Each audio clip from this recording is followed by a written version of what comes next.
I haven't done the opening yet, but I can tell you, I felt bad. Dominic, little down in the dumps the last 2 weeks. Sailor hadn't raced as well as he did when we got him, and he had some issues he was working through.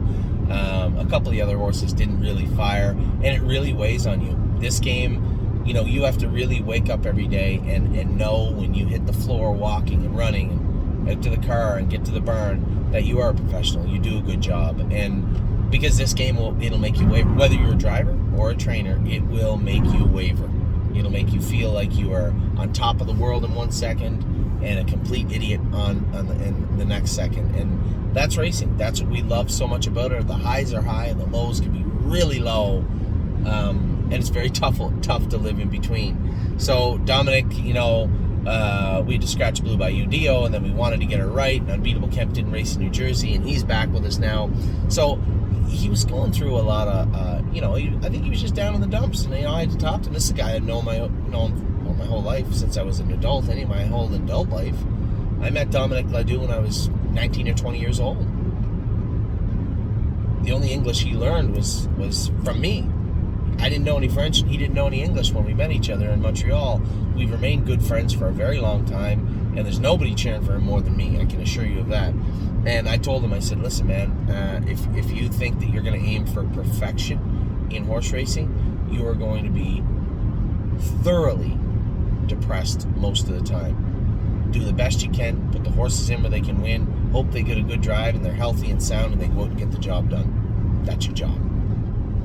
So he knows that. I think deep down he knows that, but he was having it tough. So Blue Bayou Dio Indigo Monday. She is coming in razor sharp. She trained good this week. I can't help but think she'll be a tiny bit short, but this is a filly with a wealth of talent potential, and it wouldn't shock me if she went out and won. Now keep in mind, she's in with her stablemate Unbeatable Kemp. He's coming off the virus, right? I think he had the virus. I think he had what everybody else did when he got to New Jersey. His race certainly looked like he did. I think you're going to see him come out swinging. Maybe not razor sharp this week, but you got to get back on the horse, so to speak. He's got to get back in the swing of things. He's in to go Monday night. I know when the race office had called, we thought that they were talking about separating the class, right? Because I didn't think they'd get in together, but it appears that they are in together. So we'll see how things shake down. Monday night. Brace for Landing has been incredible since leading up to and since the open house. He is, gotta be careful. He's a breath of fresh air. He's exactly what we bought him to be so far. I'm very, very pleased with Brace for Landing. Cutie Cumber, another filly, I think, has just got a very, very bright future in front of her.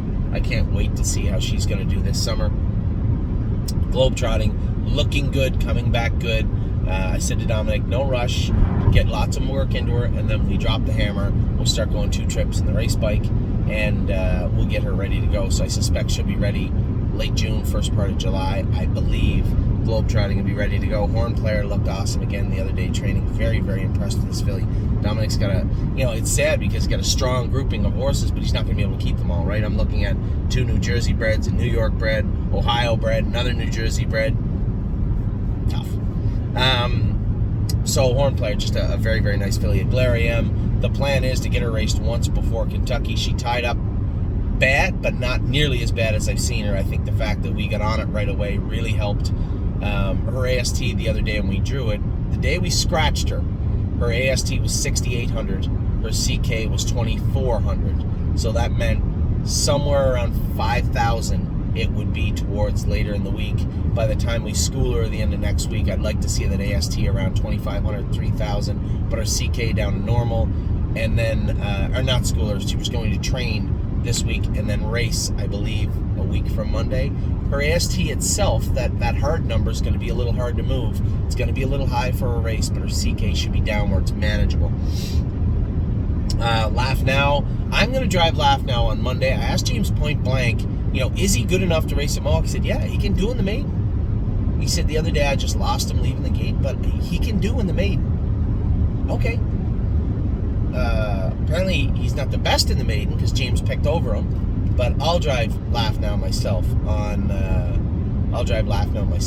Monday evening and see I'll answer my own question myself. Leaps and Bounds has been good, really, really good. I think you'll see her school on Friday. A lot of people are going to ask who's schooling, so I'll answer it a number of times. The PA breds, the New York breds, and maybe a sprinkling of some New Jersey stuff that might go down early. These are horses where their stakes do start July 1st, as opposed to Ontario and Ohio, which is now July 18th-ish, around that area. So Pennsylvania, you're going to see the bulk of Pennsylvania schooling next Friday. They're going to train a little bit Monday or Tuesday and school on Friday. That's the plan for this week with them. Sailor was awesome schooling yesterday. James said, he is really hot, so we do TQ him. We do TQ him to school. And he said, geez, I wish we could race this guy in TQ. Man, TQ is tranquilizer, so mild sedative for Sailor to school. He said the horse was incredible. He said, man, I wish we could race him on TQ. Obviously, you can't for obvious reasons. So if it was a case-by-case basis, I'm sure there'd be no problem, but that isn't how it works in horse racing. So Sailor trained great, finished up awesome. Very happy with Sailor. Sipping on my shine, as I've referenced, a complete schizophrenic, a complete lunatic on the track. He's going to be our first Ohio bred behind the gate, just because I think he needs gate work. He will learn. I don't think he's super smart either. He will learn on the gate, in the race, at racing speed, I hope. And that's my plan for Sipping on My Shine. Tactical Mounds, just letting her round into shape. She's starting to get a little sharp, a little moody at times, but trained good the other day. I'm going to train her. Amy made a good point. She goes, listen, she's getting a little warm. Nobody's going to get along with her today. Why don't we just TQ her a little bit and you train her on Monday or Tuesday rather than her make a break on somebody today? I think you're fair. I think that's fair. Unbeatable Camp Racing Monday, as I said. Is he razor sharp 100%? No. He's good. He'll be good. He'll be listed. His ability will be listed as good on Monday night. We got to get him back on the horse and get him moving. I don't think he's going to be quite as impressive and flashy as he's been, but he had a rough time in New Jersey, right? I think he was a little bit sick when we shipped him there. He didn't have any indications of it. Mark Silva said he was eating. He felt good. No mucus, no nothing. Said he even scoped pretty good after the race. But that is exactly how the horse is presented here. Blue Bayou Dio scoped pretty good after her race the last time, but then ended up sick leading up to her next race, and we had to scratch her. So just because he scoped good and seemed good doesn't mean that he was. And I looking at the other horses, the barn, how their sickness is presented, I think he was sick when he was in New Jersey. So we brought him home, got him cleaned up, got him feeling good now. I think he'll be good. Will he be razor sharp Monday night? I don't think so. White Tiger is training back now. Amy's been training him. I know he's training again today. We'll have him ready for July-ish, somewhere around there. And also Will to Win Hanover, another one. Tiny bit of sickness shown with her the other day. We're going to change our tactics with her now. Always before, we wanted her on her toes. Now that she understands the game a little bit more, we're going to take a little bit of the edge off of her. Maybe not train her so hard leading up to the race. James thought she was ducking her head quite a bit, so we're going to change her headgear. Just a few little changes on Will to Win Hanover to see how she goes next week. As I said to James, as long as she has a heartbeat and a uterus, she's worth a lot of money. Maybe we overstaked her. Maybe she won't race in the Breeders' Crown. Maybe she's just a horse. Doesn't matter. Her wealth, what she's worth, will not be diminished by what she does on the track now. She's got a good mark. She's going to end up making some money if she's an average filly with an extremely good family behind her. So be it. That's what we bought her for. But if she turns out to be a nice horse, that's our job right now, is to turn her into a nice horse. And we hope we can. 55 last quarter and 29 is nothing to sneeze at. That's what, her 5th lifetime start? She's coming. So we'll see how Will to Win Hanover does in the coming weeks and months. I had a couple of people ask me, is she coming over to race in the Sire Stakes? No, she's not coming to Pennsylvania. We can race her for as much at home in Ontario, and she can learn just as much in Ontario. I'm sure she'll head to the States at some point for some racing, just not yet.